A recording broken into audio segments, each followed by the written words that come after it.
अस्सलामुअलैकुम and welcome back to bio easy. आज हम बायोलॉजी की बुनियाद यानी बायोकेमिस्ट्री की सबसे अहम टॉपिक को कवर करेंगे जो कि पीएच, बफर्स और वाटर प्रॉपर्टीज़ से रिलेटेड है। इस वीडियो में हम समझेंगे कि वाटर को यूनिवर्सल सॉल्वेंट क्यों कहते हैं, बफर्स हमारी बॉडी को कैसे प्रोटेक्ट करते हैं और पीएच की कैलकुलेशंस कैसे की जाते हैं। हर एमसीक्यूज़ के साथ मैं आपको डायग्राम्स दिखाऊंगी और ऐसे पॉइंट्स बताऊंगी जो आपको टेक्स्ट बुक से आसानी से नहीं मिलते और पीएससी के पेपर्स में स्पेशली इन टॉपिक से रिलेटेड क्वेश्चंस कंसेप्चुअल पूछे जाते हैं। चलें हम क्वेश्चन नंबर 1 से स्टार्ट करते हैं। Question number 1, pH is defined as option A minus log OH, B log of H, C minus log H, D H or OH. The correct option is C minus log of H. इसमें समझने की बात यह है कि जो pH है इसका मतलब है पावर ऑफ हाइड्रोजन। ये एक मैथमेटिकल स्केल है जो हमें ये बताता है कि एक सॉल्यूशन में हाइड्रोजन आयंस की कंसंट्रेशन कितनी है। याद रखें P का मतलब नेगेटिव लॉग ही होता है, इसलिए जितनी हाइड्रोजन आयन ज़्यादा होंगे उतने ही pH कम होगी। डायग्राम में देखें pH is equal to minus log of hydrogen ions and POH इसका मतलब है कि हाइड्रोक्सिल आयंस की कंसंट्रेशन ये किसके इक्वल होती है, माइनस लॉग ऑफ OH। तो ये इन्वर्स रिलेशनशिप है। डायग्राम से ये समझने में भी आसानी हो रही है कि अगर एसिडिटी इंक्रीज़ हो रही है इसका मतलब है हाइड्रोजन आयंस डिक्रीज़ हो रहे हैं, और अगर बेसिसिटी इंक्रीज़ हो रही है तो इसका मतलब है कि हाइड्रोक्सिल आयंस जो हैं वो डिक्रीज़ हो रहे हैं। और दरमियान में जो 7 है, pH अगर 7 है तो उसका मतलब है कि न्यूट्रल है। आई होप कि अब आप pH का कॉन्सेप्ट अच्छी तरह से अंडरस्टैंड कर चुके होंगे।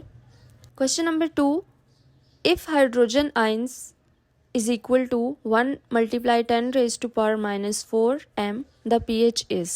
इस तरह के क्वेश्चंस अक्सर एग्ज़ाम में आ जाते हैं कि आपको एक वैल्यू दी होती है और आपको हाइड्रोजन आयन या हाइड्रोक्सिल आयन की कंसंट्रेशन पूछी गई होती है।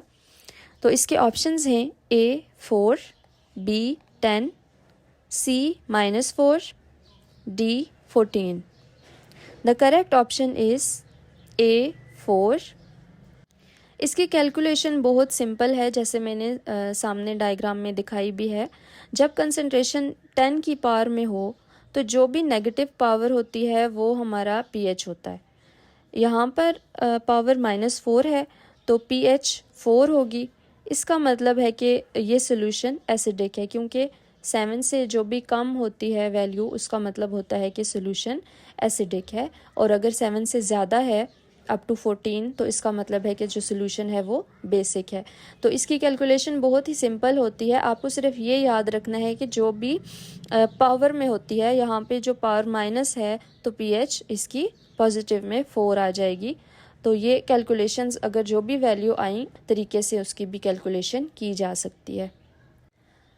Question number 3, at 25 degree centigrades neutral pH is.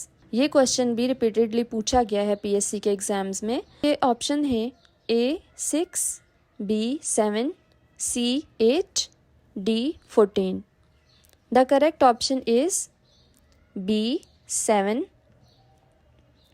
Neutral pH का मतलब ये होता है कि जो हाइड्रोजन आयंस हैं और हाइड्रोक्सिल आयंस हैं उनकी तादाद बिल्कुल बराबर है, दोनों इक्वल अमाउंट में प्रेजेंट हैं। रूम टेम्परेचर यानी 25 डिग्री सेंटीग्रेड जो रूम टेम्परेचर होता है वहाँ पर ये 0.7 पर ही आता है pH का। अगर टेम्परेचर बढ़ा दिया जाए तो न्यूट्रल pH की वैल्यू जो होती है वो चेंज हो जाती है, लेकिन 25 डिग्री सेंटीग्रेड क्योंकि स्टैंडर्ड रूम टेम्परेचर है तो इसलिए यहाँ पर जो pH है वो न्यूट्रल होती है, मतलब 7 होती है।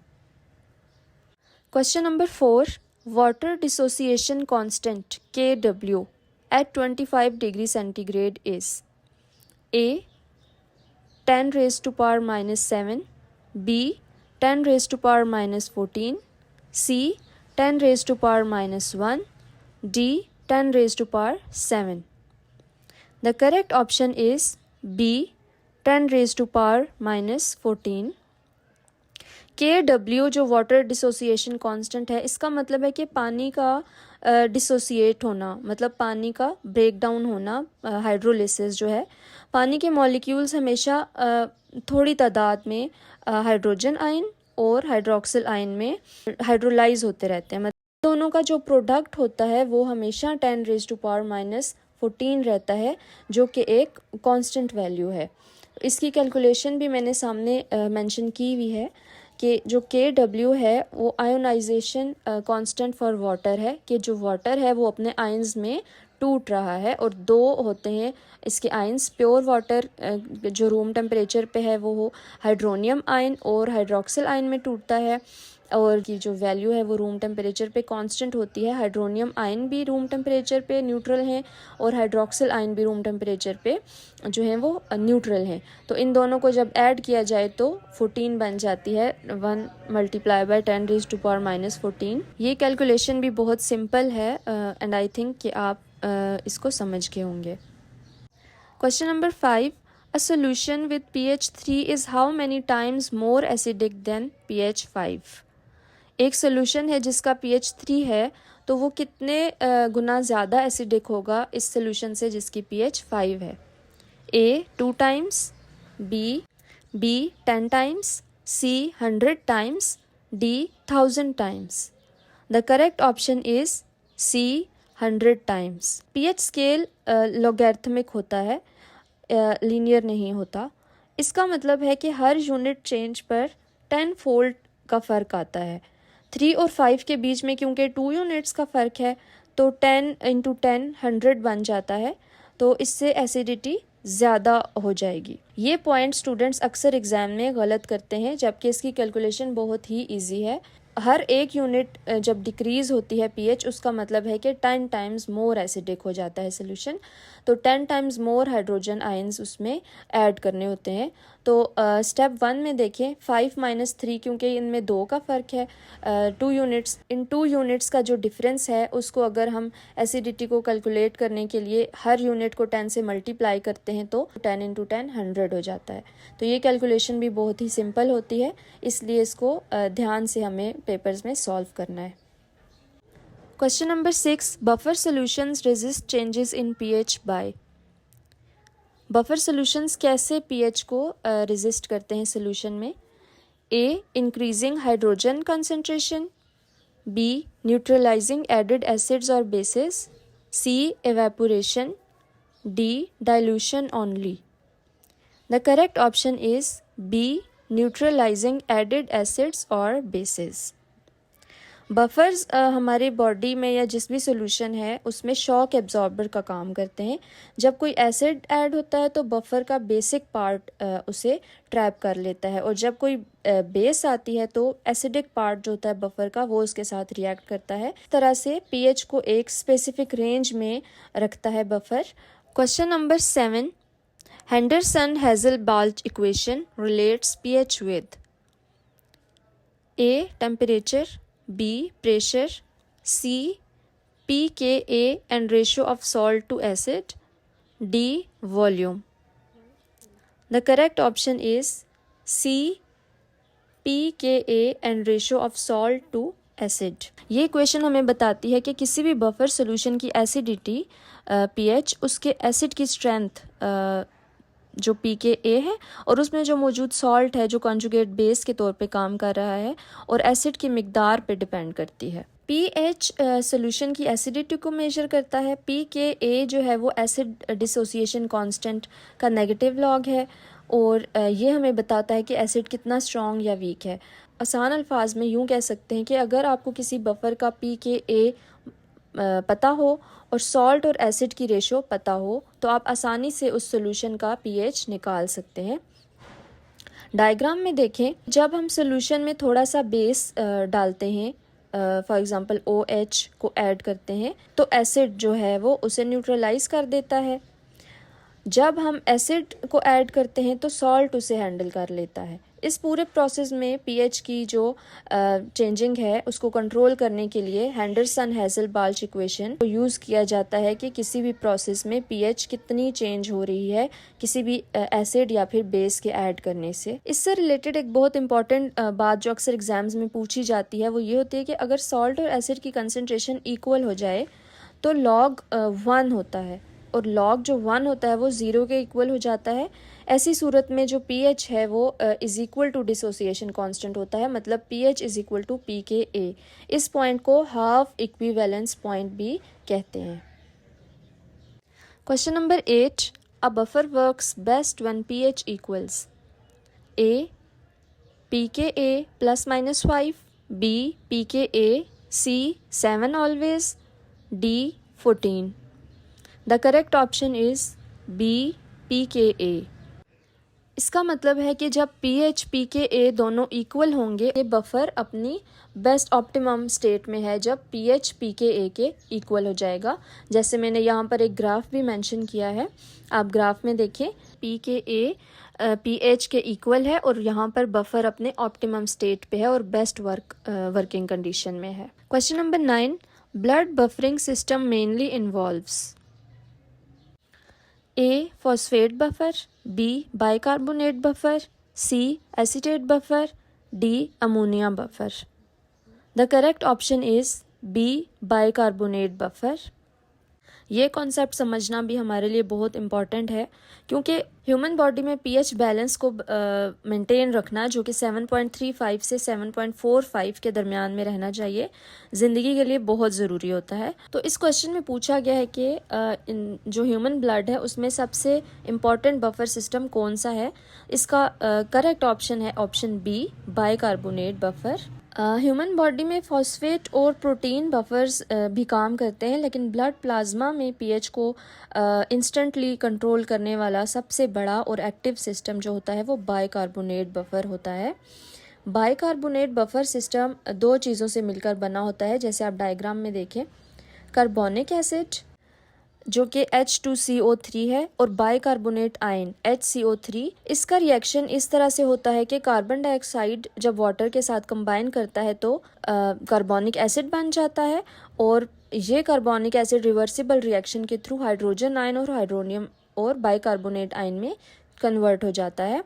जब एसिड ज़्यादा हो जाए तो बाइकार्बोनेट आयन उस एक्स्ट्रा हाइड्रोजन के साथ मिलकर कार्बोनिक एसिड बना देते हैं जो बाद में वाटर और कार्बन डाइऑक्साइड में ब्रेक डाउन हो जाता है। और जब बेस ज़्यादा हो जाए तो वही कार्बोनिक एसिड अपने प्रोटॉन रिलीज करके न्यूट्रलाइज कर देता है। ये सिस्टम दो मेन ऑर्गन्स के साथ मिलकर काम करता है, एक लंग्स और दूसरी किडनीज।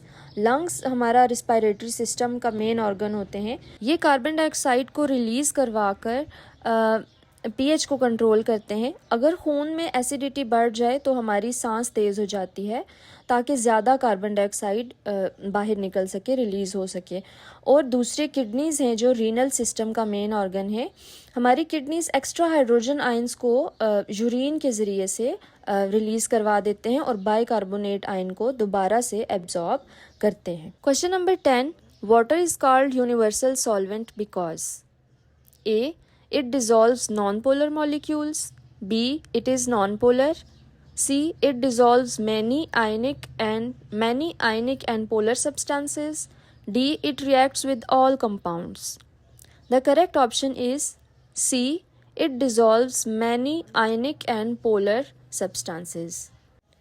वाटर इस दुनिया का वो वाहिद लिक्विड है जो किसी भी दूसरे लिक्विड के मुकाबले में सबसे ज़्यादा चीज़ों को अपने अंदर डिज़ोल्व करने की कैपेबिलिटी रखता है। पानी को यूनिवर्सल सॉल्वेंट बनाने की असल वजह इसकी पोलर नेचर है। पानी के जो मॉलिक्यूल्स हैं H2O, इसमें ऑक्सीजन पे थोड़ा सा नेगेटिव चार्ज होता है और हाइड्रोजन पे थोड़ा सा पॉजिटिव चार्ज होता है, partial negative on oxygen and partial positive on hydrogen. इस पोलैरिटी की वजह से पानी दो तरह की चीज़ों को आसानी से हल कर लेता है। एक आयनिक सब्सटेंसेस जैसे सॉल्ट, पानी के मॉलिक्यूल्स सॉल्ट के आयंस को हाइड्रोलाइज कर देते हैं, उनकी लिसिस कर देते हैं।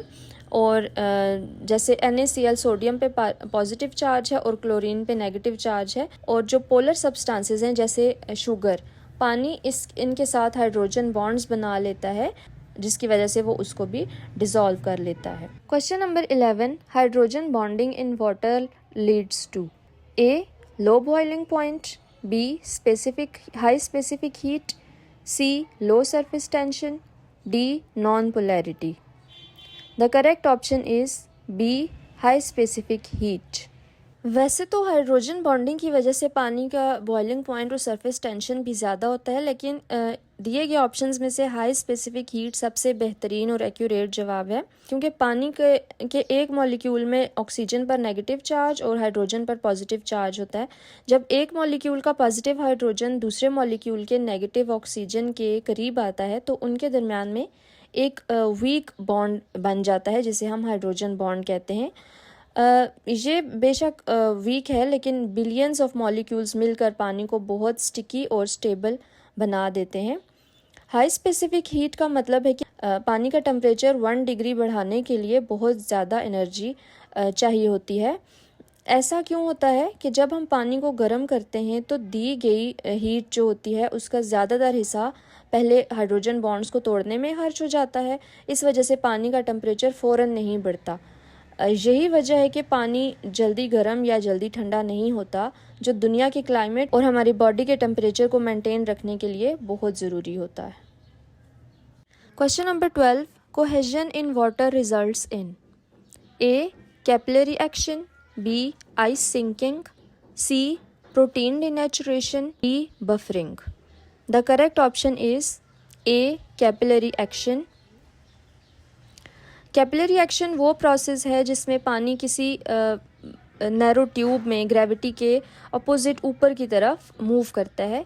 ये दो फोर्सेस की वजह से होता है, कोहेजन और एडहेशन। आप डायग्राम में देखें, कोहेजन का मतलब है कि जब वाटर मॉलिक्यूल्स एक दूसरे को पुल करते हैं, मींस सेम मॉलिक्यूल्स की अट्रैक्शन की वजह से, जिसकी वजह हाइड्रोजन बॉन्डिंग है, इसको कोहेजन कहते हैं। और एडहेशन वो होता है कि जब पानी के मॉलिक्यूल्स किसी दूसरी सरफेस जैसे कि ग्लास ट्यूब या प्लांट की सेल वॉल के साथ चिपकते हैं या अट्रैक्ट होते हैं, मींस डिफरेंट सब्सटेंसेस की जो अट्रैक्शन होती है उसको एडहेशन कहते हैं। जब ये दोनों फोर्सेस मिलकर काम करती हैं तो पानी बारीक रास्तों से, जैसे कि जो जाइलम ट्यूब्स हैं, स्मॉलर सरफेस एरिया होता है जिनका, वहाँ से ऊपर जाना शुरू हो जाता है लीव्स और अपर पार्ट्स की तरफ, जिससे हम कैपिलरी एक्शन कहते हैं। डायग्राम में एक और चीज़ मेंशन है कि जो कैपिलरी अट्रैक्शन और कैपिलरी रिपल्शन, कैपिलरी अट्रैक्शन तो हमने पढ़ लिया जिसकी वजह से वाटर की मूवमेंट होती है फ्रॉम रूट्स टू लीव्स। अब कैपिलरी रिपल्शन होती है वाटर लिक्विड के दरमियान में, कि एक लिक्विड दूसरे लिक्विड के साथ जब रिएक्ट करता है तो उसमें एडहेशन जो होती है वो स्मॉलर हो जाती है कोहेजन से, जिसकी वजह से मूवमेंट रुक जाती है। Question number 13, water has surface tension due to A ionic bonds, B hydrogen bonds, C covalent bonds, D peptide bonds। कि जो वाटर है उसमें हाई सरफेस टेंशन किस वजह से होती है? The correct option is B hydrogen bonds. Surface tension water की एक बहुत ही इंटरेस्टिंग और विजुअल प्रॉपर्टी है। सरफेस टेंशन का मतलब है पानी की सरफेस का खुद को कम से कम एरिया में समेटने की कोशिश करना। इसे समझने के लिए स्क्रीन पे मौजूद डायग्राम को देखें। एक हैं बल्क मॉलिक्यूल्स। बल्क मॉलिक्यूल्स वो हैं जो पानी के अंदर मौजूद मॉलिक्यूल्स को हर तरफ से दूसरे मॉलिक्यूल्स खींच रहे होते हैं, मींस बैलेंस्ड फोर्सेस, कि वाटर मॉलिक्यूल्स का एक दूसरे के साथ जो पुश एंड पुल फोर्स है। जो मॉलिक्यूल्स सरफेस पर होते हैं उनके ऊपर एयर होती है, इसलिए उन्हें सिर्फ नीचे और साइड वाले मॉलिक्यूल्स ही पुल करते हैं। इस इनवर्ड पुल की वजह से पानी की सतह पर या पानी की सरफेस पर एक टेंशन पैदा हो जाती है, जिसे हम सरफेस टेंशन कहते हैं। चूँकि पानी पोलर है, इसलिए इसके मॉलिक्यूल्स एक दूसरे के साथ हाइड्रोजन बॉन्ड्स बनाते हैं। ये बॉन्ड्स इतने मजबूत होते हैं कि ये मॉलिक्यूल्स को एक दूसरे के साथ स्टिक करके रखते हैं। यही स्टिकनेस या कोहेजन हाई सरफेस टेंशन की असल वजह होती है। इसमें एक इंटरेस्टिंग फैक्ट ये है कि इसी सरफेस टेंशन की वजह से कुछ कीड़े जैसे कि वाटर स्पाइडर्स पानी की सतह पर या पानी की सरफेस पर डूबे बगैर चल सकते हैं, क्योंकि उनका वेट हाइड्रोजन बॉन्ड की इस अट्रैक्शन से कम होता है। ऑप्शन ए में आयनिक बॉन्ड्स है जो कि करेक्ट नहीं हो सकता क्योंकि वाटर मॉलिक्यूल्स में हाइड्रोजन बॉन्ड्स होते हैं, आयनिक बॉन्ड्स नहीं होते। ऑप्शन सी में कोवलेंट बॉन्ड्स है, वो भी ऑप्शन इनकरेक्ट है क्योंकि ऑक्सीजन और हाइड्रोजन के दरमियान जो कोवलेंट बॉन्ड है वो प्रेजेंट होता है, लेकिन मॉलिक्यूल्स के दरमियान में हाइड्रोजन बॉन्ड्स ही प्रेजेंट होता है। ऑप्शन डी इसलिए इनकरेक्ट है क्योंकि प्रोटीन्स में पाया जाता है पेप्टाइड बॉन्ड, पानी में पेप्टाइड बॉन्ड्स प्रेजेंट नहीं होते। Question number 14, ice floats on water because. बर्फ़ पानी पे कैसे तैरती है? Options are A ice is denser, B hydrogen bonds form lattice structure, C covalent bonds break, D temperature increases density. The correct option is B hydrogen bonds form lattice structure. Water की ये property anomalous expansion of water भी कहलाती है, जो कि ecology के लिए बहुत ज़्यादा इम्पॉर्टेंट है। नॉर्मली सॉलिड्स लिक्विड से ज़्यादा हैवी होते हैं, डेंस होते हैं, लेकिन वाटर के केस में जो आइस होती है वो अपनी लिक्विड फॉर्म से ज़्यादा हल्की होती है, लाइटर होती है।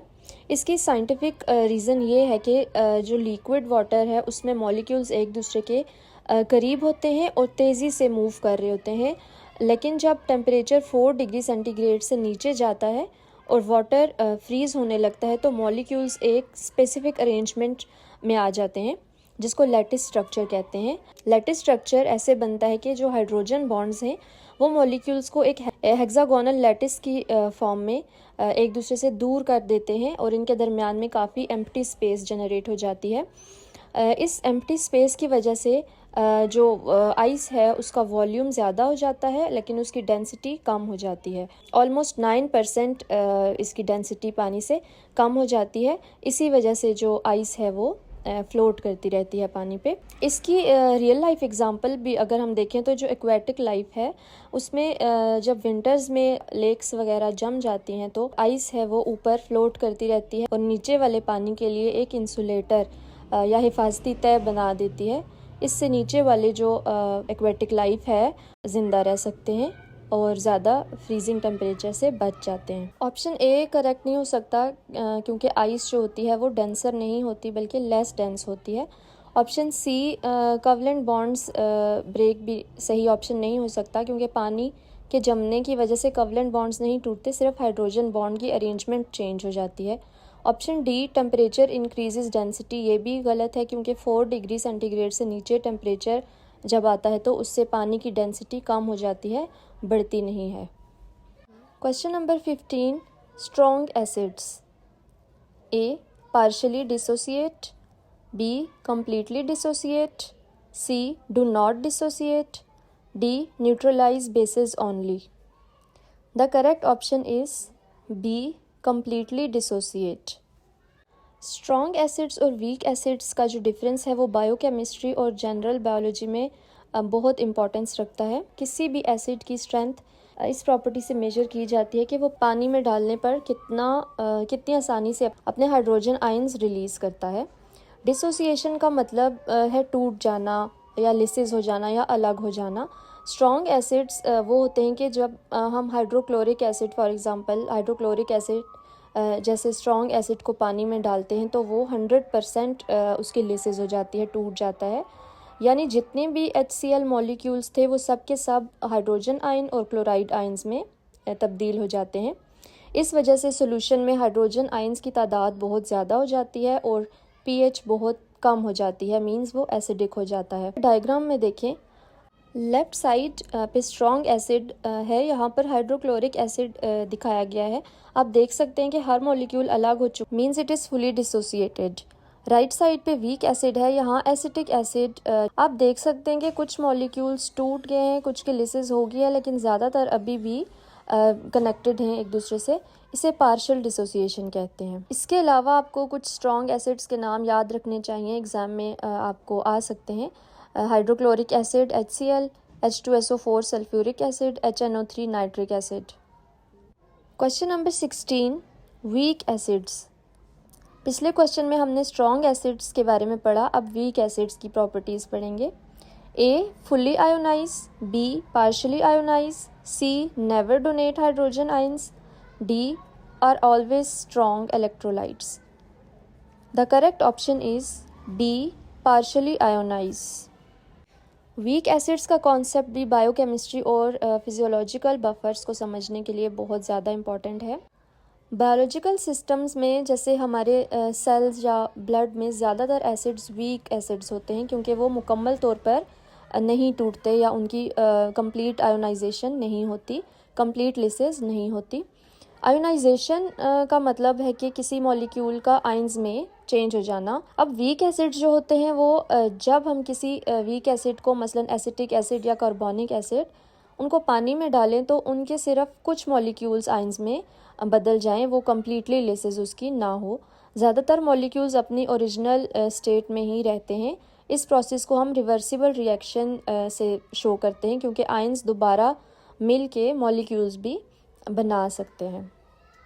अब डायग्राम में राइट साइड पे weak acid acetic acid show किया गया है। आप गौर करें तो सिर्फ एक या दो हाइड्रोजन आयंस अलग नज़र आ रहे हैं जबकि बाकी मॉलिक्यूल्स अब भी कनेक्टेड हैं आपस में। इसे पार्शियल आयोनाइजेशन कहते हैं। इसी वजह से वीक एसिड्स स्ट्रॉन्ग एसिड्स के मुकाबले में कम ख़तरनाक होते हैं और बेहतरीन बफर्स बनाते हैं। Question number 17, pKa is defined as A minus log Ka, B log Ka, C Ka, D 1/Ka। Correct option is A minus log Ka। pKa का कॉन्सेप्ट समझना बहुत ज़रूरी है क्योंकि ये हमें बताता है कि कोई एसिड कितना स्ट्रॉन्ग या वीक है। जिस तरह हम एसिडिटी चेक करने के लिए pH का स्केल इस्तेमाल करते हैं, बिल्कुल इसी तरह से एसिड की स्ट्रेंथ को मेजर करने के लिए हम pKa का स्केल यूज़ करते हैं। इसका मैथमेटिकल फार्मूला भी मैंने डायग्राम में मेंशन किया है। pKa is equal to minus log 10 Ka। यहाँ Ka जो है वो एसिड की डिसोसिएशन कांस्टेंट है। पीछे भी हमने एक क्वेश्चन में देखा था डिसोसिएशन कांस्टेंट। जितना ज़्यादा एसिड टूटता है, जितना ज़्यादा डिसोसिएट होता है, Ka की वैल्यू उतनी ही ज़्यादा होती है। लेकिन नेगेटिव लॉग होने की वजह से pKa की कहानी थोड़ी डिफरेंट हो जाती है। अगर pKa की वैल्यू कम है, मसलन -2 या 1, तो वो एसिड बहुत स्ट्रॉन्ग है। हायर pKa का मतलब है वीकर एसिड। अगर pKa की वैल्यू ज़्यादा है, मसलन 10 या 12, तो वो एसिड वीक है। आप स्क्रीन पे दी गई डायग्राम में भी देख सकते हैं कि स्ट्रॉन्ग एसिड स्केल के लेफ़्ट साइड पर हैं नेगेटिव या फिर लो वैल्यूज़, और जो वीक एसिड हैं वो राइट साइड पर हैं जिनकी हाई वैल्यूज़ हैं। ये डायग्राम क्लियरली इंडिकेट कर रही है कि जो स्ट्रॉन्ग एसिड्स हैं जैसे HCl, उसका pKa बहुत लो होता है, जबकि जो वीक एसिड्स हैं जैसे कार्बोक्सिलिक एसिड है उसका pKa दरमियाना या ज़्यादा होता है। ये स्केल हमें बायोलॉजी में एंजाइम्स और अमाइनो एसिड्स बिहेवियर समझाने में भी मदद देता है। Question number 18, buffer capacity depends on A temperature only, B concentration of buffer components, C volume only, D pressure. The correct option is B concentration of buffer components. Buffer capacity biochemistry का एक बहुत ही practical concept है। Buffer capacity का मतलब है कि कोई solution कितने एसिड या बेस को हैंडल कर सकता है बग़ैर अपना pH ज़्यादा चेंज करते हुए।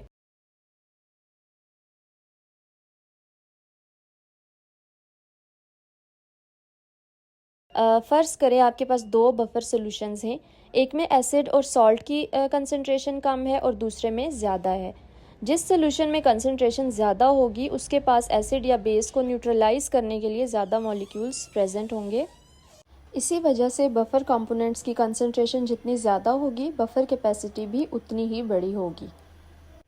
अगर हम डायग्राम से समझें तो जब हम किसी बफर में एसिड को यानी हाइड्रोजन आयंस को ऐड करते हैं तो सॉल्ट जो होता है, जो A नेगेटिव है, उसे न्यूट्रलाइज कर देता है। अब टेम्परेचर और प्रेशर वाला ऑप्शन इसलिए गलत है कि इनका बफर की कैपेसिटी यानी मिकदार को हैंडल करने की सलाहियत पर डायरेक्ट असर नहीं होता, और वॉल्यूम बढ़ाने से भी टोटल कैपेसिटी बढ़ सकती है, लेकिन buffer capacity as a property सिर्फ कंसंट्रेशन पर डिपेंड करती है।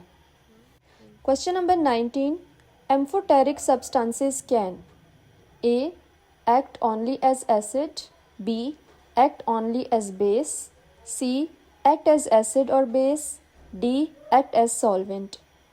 The correct option is C act as acid or base। Amphoteric substances वो होते हैं जो कंडीशंस के मुताबिक एसिड की तरह भी बिहेव कर सकते हैं और बेस की तरह भी। आसान अल्फाज में एम्फोटेरिक सब्सटेंस एक डबल रोल प्ले करता है। अगर इसके सामने कोई स्ट्रॉन्ग एसिड आ जाए तो ये बेस बन जाता है और प्रोटॉन एक्सेप्ट कर लेता है, और अगर इसके सामने कोई स्ट्रॉन्ग बेस आ जाए तो ये एसिड बन जाता है और प्रोटॉन को डोनेट कर देता है। इसकी सबसे बेहतरीन मिसाल जो है वो वाटर है। वाटर जब एसिड के तौर पे एक्ट करता है तो इसको डायग्राम से अगर रिलेट करें, जब वाटर अमोनिया के साथ रिएक्ट करता है तो एक प्रोटॉन डोनेट कर देता है। यहाँ वाटर एसिड का काम कर रहा है। जब वाटर हाइड्रोक्लोरिक एसिड के साथ रिएक्ट करता है, प्रोटॉन को एक्सेप्ट कर लेता है, यानी यहाँ पर वाटर बेस का काम कर रहा है। ऑप्शन ए एंड बी इसलिए इनकरेक्ट हैं क्योंकि ये सब्सटेंसेस सिर्फ एक ही रोल तक महदूद नहीं होती, और ऑप्शन डी इसलिए इनकरेक्ट है। हालांकि पानी एक सॉल्वेंट है, लेकिन एम्फोटेरिक टर्म इसकी केमिकल नेचर यानी एसिड और बेस को जाहिर करती है, इसके सॉल्वेंट होने को नहीं। Question number 20, pure water is A strong acid, B strong base, C neutral, D amphiprotic. The correct option is D amphiprotic. इससे पहले हमने वाटर की एम्फोटेरिक प्रॉपर्टी को डिस्कस किया, अब एम्फीप्रोटिक प्रॉपर्टी है। ये टॉपिक अक्सर स्टूडेंट्स को कंफ्यूज करता है क्योंकि वो सिर्फ न्यूट्रल पर फोकस करते हैं, जबकि साइंटिफिक पॉइंट ऑफ व्यू से एम्फीप्रोटिक ज़्यादा बेहतर टर्म है। एम्फीप्रोटिक का मतलब है वो सब्सटेंस जो प्रोटॉन को डोनेट भी कर सकता है और एक्सेप्ट भी कर सकता है। वाटर मॉलिक्यूल्स जब आपस में रिएक्ट करते हैं जिसको ऑटो आयोनाइजेशन कहते हैं, तो एक मॉलिक्यूल प्रोटॉन देता है, एसिड के तौर पे एक्ट करता है, और दूसरा जो है वो प्रोटॉन को लेता है, वो बेस के तौर पे एक्ट करता है। डायग्राम में भी देख सकते हैं वाटर कैसे डबल रोल प्ले करता है। अमोनिया के साथ रिएक्शन है, यहाँ वाटर अपना प्रोटॉन अमोनिया को दे रहा है, जो प्रोटॉन देता है वो एसिड होता है। हाइड्रोक्लोरिक एसिड के साथ रिएक्शन में जो वाटर है वो HCl से प्रोटॉन ले रहा है, और जो प्रोटॉन को लेता है वो बेस होता है। यहाँ से प्रूव होता है कि वाटर के सामने जैसा सब्सटेंस होगा वाटर वैसा ही बिहेवियर शो करेगा। अगर आपसे pH पूछा जाए तो पानी न्यूट्रल है, pH 7, लेकिन अगर आपसे बिहेवियर पूछा जाए तो एम्फीप्रोटिक बेहतरीन जवाब है। Question number 21, pH scale is logarithmic meaning A linear change, B 1 unit change equals 10-fold change, C 1 unit equals 2-fold change, D independent of concentration. Correct option is B 1 unit change equals 10-fold change. ये question pH scale के बारे में है, जो biological और chemical systems में acidity और अल्कलाइनिटी को समझने का बेसिक सोर्स होता है, इसलिए pH स्केल को अंडरस्टैंड करना बहुत ज़रूरी है। बेसिकली ये स्केल हमें बताता है कि कोई सोल्यूशन कितना एसिडिक या कितना बेसिक है। इस स्केल की रेंज जो होती है वो 0 से 14 तक होती है। 0 से 7 का मतलब है कि ये सोल्यूशन जो है वो एसिडिक है। pH 7 का मतलब है कि ये न्यूट्रल पॉइंट है, जैसे प्योर वाटर जो होता है उसकी pH 7 होती है, यानी वो न्यूट्रल होता है। pH ग्रेटर देन 7 हो तो इसका मतलब होता है कि जो सोल्यूशन है वो अल्कलाइन है या फिर बेसिक है। अब लोगैरिथमिक नेचर का जो हिडन लॉजिक है वो ये है कि हर एक यूनिट के चेंज होने से, कम या ज़्यादा होने से 10 टाइम्स जो होता है वो डिफरेंस क्रिएट हो जाता है। फॉर एग्ज़ाम्पल, अगर किसी सोल्यूशन का pH 4 से कम होकर 3 हो जाए तो इसका मतलब है कि वो 10 टाइम्स ज़्यादा एसिडिक हो गया है। इसकी बायोलॉजिकल इंपॉर्टेंस हम अपने ब्लड में देख सकते हैं। हमारे ब्लड का pH तकरीबन 7.35 से 7.45 के दरमियान में रहना चाहिए। ये भी एक इम्पॉर्टेंट क्वेश्चन है। अगर ये pH इस रेंज से ज़रा भी बाहर निकल जाए तो ये लाइफ के लिए डेंजरस हो जाता है। इसलिए हमारी बॉडी बाइकार्बोनेट बफर सिस्टम इस्तेमाल करती है, जिसके बारे में हम पीछे पढ़ चुके हैं, ताकि जो pH है उसको न्यूट्रल के करीब रखा जा सके। डायग्राम में देखें, स्ट्रॉन्ग एसिड्स जो हैं वो pH 0 to 3 में लाई कर रहे हैं, जैसे हमारे स्टमक में HCl होता है, हाइड्रोक्लोरिक एसिड। फिर वीक एसिड्स हैं वो pH 4 to 6 में लाई कर रहे हैं, जैसे मिल्क या फिर टोमेटो का pH होता है। फिर स्ट्रॉन्ग बेसिस हैं 12 to 14 में लाई करते हैं, जैसे ब्लीच या ड्रेन क्लीनर वगैरह होते हैं, वो बेसिक होते हैं। Question number 22, enzyme activity is most sensitive to changes in A pressure, B pH, C light, D gravity. Correct option is B pH। Enzymes as we know biological catalyst हैं जो कि pH के मामले में बहुत ज़्यादा सेंसिटिव होते हैं। pH सेंसिटिविटी इसलिए इनमें ज़रूरी है कि हर एक जो एंजाइम है उसके ऑप्टिमम pH होता है, जहां वो सबसे तेज़ काम करता है, सबसे अपना ऑप्टिमम रोल प्ले करता है। एग्ज़ाम्पल अगर हम देखें, जैसे मैंने डायग्राम मेंशन की हैं, पेप्सिन है जो कि स्टमक में होता है, वो एसिडिक pH पे काम करता है और वहीं पर उसकी ऑप्टिमम pH होती है। फिर सलाइवरी अमाइलेजेस हैं जो कि हमारे सलाइवा में होते हैं, सलाइवरी ग्लैंड से रिलीज़ होते हैं, वो तकरीबन न्यूट्रल pH पे काम करते हैं। और पेनक्रियाटिक लाइपेजेस हैं, वो अल्कलाइन pH पर अपना बेहतरीन रिज़ल्ट शो करते हैं, जिसको उनकी ऑप्टिमम pH कहा जाता है। Question number 23. Water's high heat of vaporization helps in A. Cooling by evaporation, B. Buffering pH, C. ATP synthesis, D. Protein folding. Correct option is A. Cooling by evaporation. ये biochemistry और water properties की series में एक और important topic है जिसको waters heat of vaporisation कहा जाता है। इसका मतलब है कि जब पानी वाटर वेपर की फॉर्म में भाप बन जाता है तो वो अपने पीछे वाली जो भी सरफेस है उसको ठंडा कर देता है। इसका कंसेप्चुअल लॉजिक ये है कि हीट ऑफ वेपोराइजेशन वो एनर्जी होती है जो लिक्विड वाटर के मॉलिक्यूल्स के दरमियान हाइड्रोजन बॉन्ड्स को ब्रेक डाउन करने के लिए चाहिए होती है, उसकी लिसिस के लिए चाहिए होती है, ताकि वो स्टीम की फॉर्म में कन्वर्ट हो जाएं। चूँकि पानी में हाइड्रोजन बॉन्डिंग बहुत स्ट्रॉन्ग होती है, इसलिए इसे स्टीम में चेंज होने के लिए बहुत ज़्यादा हीट एब्जॉर्ब करनी पड़ती है। जब ये मॉलिक्यूल्स एवापोरेट होते हैं तो वो अपने साथ एक्सेस हीट ले जाते हैं, जिससे बॉडी या फिर सरफेस जो भी सरफेस है उसका टेम्परेचर गिर जाता है। इसकी बायोलॉजिकल इंपॉर्टेंस हम अपने बॉडी में स्वेटिंग की फॉर्म में देखते हैं। जब हमें गर्मी लगती है और पसीना आता है तो वो हमारी स्किन से हीट को एब्जॉर्ब करके एवापोरेट होता है, जिससे जो हमारा बॉडी टेम्परेचर है वो नॉर्मल हो जाता है। इसको हम होम्योस्टेसिस भी कहते हैं। Question number 24. Acidosis refers to blood pH. A. above 7.4, B. below 7.35, C. exactly 7, D. above 8. Correct option is B. below 7.35. This is another important question for PSC exams. Acidosis and alkalosis.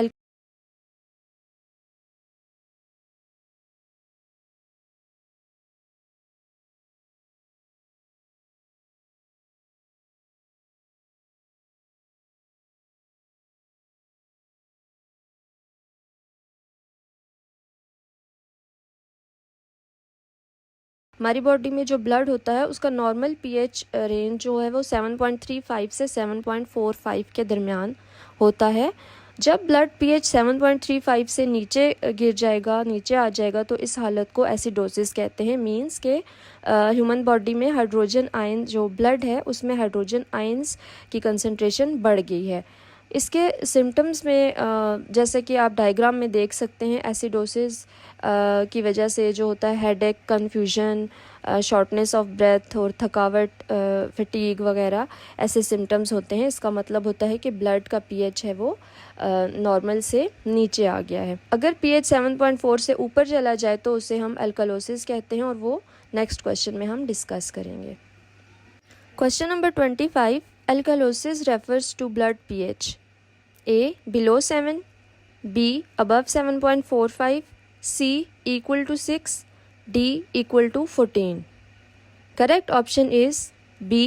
above 7.45. ये क्वेश्चन भी pH से related है। Acidosis जो हमने पिछले question में पढ़ा उसके एग्जैक्ट अपोजिट है। ब्लड का नॉर्मल pH मैंने आपको पिछले क्वेश्चन में भी बताया 7.35 से 7.45 के दरमियान में होता है।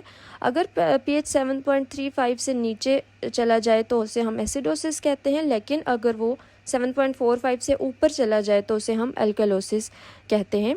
इसका मतलब है कि ब्लड में अल्कलाइनिटी यानी बेस बढ़ गई है और एसिडिटी जो है हाइड्रोजन आयंस वो कम हो गए हैं। अब मेटाबॉलिक अल्कलोसिस की जो कॉजेज़ हैं वो आप स्क्रीन पे दी गई डायग्राम में भी देख सकते। या तो बाइकार्बोनेट का बढ़ जाना, ये अक्सर वॉमिटिंग या स्टमक सक्शनिंग की वजह से होता है, क्योंकि स्टमक का एसिड जो है वो बॉडी से निकल जाता है।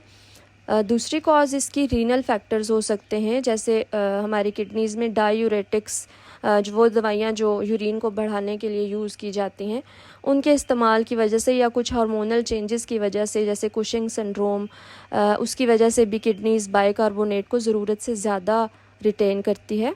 इस वजह से जो स्टमक है उसकी बेसिसिटी इंक्रीज़ हो जाती है। इसके सिम्टम्स में मसल ट्विचिंग या क्रैम्प्स, नौशिया जिसको मतली या वॉमिटिंग कहते हैं, फिर शदीद हालत में कन्फ्यूजन या बेहोशी, ये सब इसके सिम्टम्स में है। Question number 26, water polarity arises because A equal electronegativity, B oxygen is more electronegative than hydrogen, C hydrogen is more electronegative, D no charge difference. Correct option is oxygen is more electronegative than hydrogen. Electronegativity किसी भी atom को वो power होती है जिससे वो share किए गए इलेक्ट्रॉन्स को अपनी तरफ खींचता है।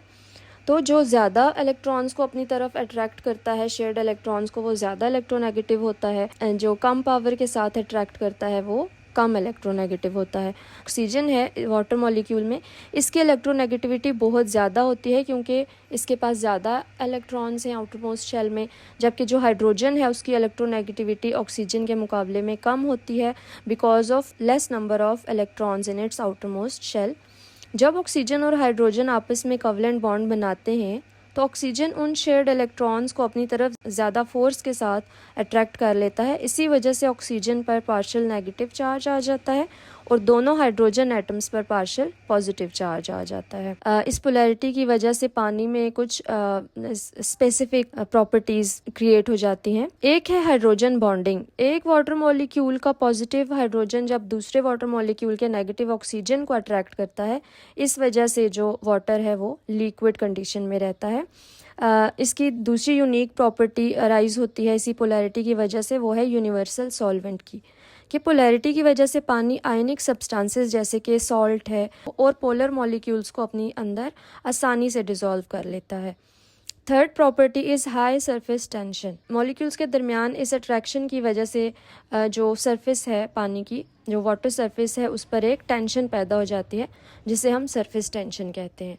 तो ये सब की सब प्रॉपर्टीज़ वाटर पोलैरिटी की वजह से ही अराइज होती हैं। Question number 27, hydration shell forms around A non polar molecules, B ions, C lipids, D proteins only. Correct option is B ions. ये जो हाइड्रेशन शेल का बनना है, ये ऐसी प्रॉपर्टी है जो ये अंडरस्टैंड करने में हेल्प करती है कि वाटर किसी भी चीज़ को अपने अंदर कैसे डिसॉल्व करता है। इसका कॉन्सेप्ट ये है कि जब हम सॉल्ट या फिर किसी भी आयनिक सब्सटेंस को पानी में डालते हैं तो पानी के मॉलिक्यूल्स उस सब्सटेंस के आयंस को घेर लेते हैं, उसको सराउंड कर लेते हैं। इस सराउंडिंग को हाइड्रेशन शेल या हाइड्रेशन स्फीयर कहा जाता है। जैसे कि आप डायग्राम में देख सकते हैं, जो नेगेटिव आयंस हैं, क्लोरीन आयंस, इनके गिर्द पानी के मॉलिक्यूल्स का पॉजिटिव पार्ट इधर हो जाता है, और जो पॉजिटिव आयंस हैं, सोडियम आयंस, इनके गिर्द पानी के मॉलिक्यूल्स का नेगेटिव हिस्सा जो कि ऑक्सीजन है, वो जो होता है वो गैदर हो जाता है। ये इलेक्ट्रोस्टैटिक अट्रैक्शन आयंस और वाटर मॉलिक्यूल्स के दरमियान में एक स्ट्रॉन्ग बॉन्ड बना देती है, जो आयंस को उसके क्रिस्टल लैटिस से अलग करके सोल्यूशन में डिसॉल्व करवा देते हैं। बायोलॉजिकल सिस्टम में इस हाइड्रेशन शेल की इम्पोर्टेंस है, एक तो सॉल्युबिलिटी के लिए कि ये आयंस और पोलर प्रोटीन्स को जो बॉडी के फ्लूइड्स में जैसे ब्लड में डिसॉल्व होने में हेल्पफुल हैं। फिर एंजाइम एक्टिविटी के लिए, एंजाइम्स और सबस्ट्रेट्स के दरमियान रिएक्शन के लिए हाइड्रेशन शेल का होना या रिमूव होना, ऐड होना या रिमूव होना बहुत ज़रूरी होता है। फिर ट्रांसपोर्ट के लिए ये सेल मेम्ब्रेन के ज़रिए से आयंस की मूवमेंट, जैसे सोडियम पोटाशियम पंप है, वो भी हाइड्रेशन शेल पर ही डिपेंड करती है। Question number 28, phosphate buffer is important in A blood plasma, B intracellular fluid, C water, D atmosphere. Correct option is B intracellular fluid. हमने पहले भी पढ़ा था कि ब्लड प्लाज्मा में बाइकार्बोनेट बफर बहुत इंपॉर्टेंट होता है, लेकिन सेल के अंदर इंट्रासेल्युलर फ्लूइड पीएच को कंट्रोल करने के लिए फॉस्फेट बफर सिस्टम सबसे ज़्यादा एक्टिव होता है। जैसे कि आप डायग्राम में देख सकते हैं, this system contains two components, dihydrogen phosphate H2PO4, ये हाइड्रोजन आयन डोनेट करता है यानी कि एसिड है, और मोनोहाइड्रोजन फॉस्फेट ये हाइड्रोजन एक्सेप्ट करता है यानी कि बेस के तौर पे काम करता है। जब सेल में एसिडिटी बढ़ती है तो HPO4 उसे न्यूट्रलाइज कर देता है, और जब अल्कलाइनिटी बढ़ती है तो H2PO4 उसे बैलेंस कर देता है। इसकी वजह यह है कि सेल के अंदर फॉस्फेट की कंसंट्रेशन बहुत ज़्यादा होती है, जो इसे सेल के इंटरनल इन्वायरमेंट के लिए एक बेहतरीन बफर बनाती है। Question number 29, when acid is added to buffer, जब एसिड को बफर में ऐड करें तो क्या होता है? A, pH changes drastically, B, conjugate base binds hydrogen ions, C, buffer evaporates, D, water dissociates fully. Correct option is B, conjugate base binds hydrogen ions. Buffer solution का जो main purpose है वो pH को drastically change होने से रोकना है। इस सोल्यूशन में दो मेन चीज़ें होती हैं, एक वीक एसिड और उसकी कंजुगेट बेस। जैसे कि डायग्राम में आप देख सकते हैं कि हाइड्रोजन आयंस को या एसिड को जब ऐड किया जाए तो बफर में मौजूद जो कंजुगेट बेस है फ़ौरन उन हाइड्रोजन आयंस के साथ मिल जाती है। इसका नतीजा ये होता है कि इन दोनों के मिलने से वापस वीक एसिड जो है CH3COOH जो बन जाता है। चूँकि हाइड्रोजन आयंस फ्री नहीं रहते, इसीलिए सोल्यूशन का पीएच बड़ी चेंजिंग से बच जाता है। Question number 30, water participates in hydrolysis reactions by A, donating electrons, B, providing hydrogen and hydroxyl ions, C, breaking peptide bonds directly, D, acting as enzymes. Correct option is B, providing hydrogen ions and hydroxyl ions. Hydrolysis biological molecules को break down करने के लिए एक basic process होता है। Biochemistry में हम hydrolysis को ऐसे डिफाइन करते हैं कि to break down polymers into its monomers. अब हाइड्रोलिसिस का जो मीनिंग है वो तो वाटर स्प्लिटिंग है, जो इसका लफ्ज़ी मतलब है। इस प्रोसेस में जो वाटर मॉलिक्यूल है खुद को दो हिस्सों में तोड़ देता है, दो हिस्सों में लिसिस हो जाती है, एक हाइड्रोजन आयंस और एक हाइड्रोक्सिल आयंस। जैसे कि आप दी गई डायग्राम में देख सकते हैं, जब दो सब यूनिट्स जैसे दो शुगर्स या अमाइनो एसिड्स के दरमियान बॉन्ड टूटता है तो पानी का हाइड्रोक्सिल एक सब यूनिट के साथ जुड़ जाता है और हाइड्रोजन दूसरे सब यूनिट के साथ। इस तरह वाटर उन्हें कंप्लीट मॉलिक्यूल्स में चेंज कर देता है। इसकी बायोलॉजिकल इंपॉर्टेंस ये है कि हमारे बॉडी में डाइजेशन में ये बहुत इंपॉर्टेंट रोल प्ले करता है। हम जो खाना खाते हैं, कार्बोहाइड्रेट्स, प्रोटीन्स, फैट्स, हमारे एंजाइम्स उन्हें हाइड्रोलिसिस के ज़रिए ही मोनोमर्स में ब्रेक डाउन करते हैं ताकि बॉडी उन्हें एब्जॉर्ब कर सके। ATP से एनर्जी रिलीज़ करवाने के लिए भी हाइड्रोलिसिस का ही यूज़ होता है। ऑल राइट एवरीवन, ये था हमारा आज का बायोकेमिकल फाउंडेशंस का लेक्चर। हमने देखा कि कैसे वाटर की एक छोटी सी पोलैरिटी से लेकर ब्लड के pH बैलेंस तक हर चीज़ हमारी लाइफ को मेंटेन रखने में कितना इम्पोर्टेंट रोल प्ले करती है। मुझे उम्मीद है कि इन MCQs और डायग्राम्स की मदद से आपके कॉन्सेप्ट्स पहले से ज़्यादा क्लियर हो गए होंगे। याद रखें, कम्पेटिटिव एग्ज़ाम्स जैसे PPSC, AJKPSC, FPSC सिर्फ रट्टा लगाने का नाम नहीं बल्कि चीज़ों को समझने का नाम है। अगर आप आज की वीडियो आपको इन्फॉर्मेटिव लगी तो इसे लाइक ज़रूर करें और अपने उन दोस्तों के साथ ज़रूर शेयर करें जो कि लेक्चरर बायोलॉजी या किसी भी कम्पेटिटिव एग्ज़ाम की तैयारी कर रहे हैं। मिलते हैं अगली वीडियो में एक नए और इंटरेस्टिंग टॉपिक के साथ। तब तक के लिए अपना और अपने चाहने वालों का बहुत ख्याल रखें। अल्लाह हाफिज़ और हैप्पी लर्निंग।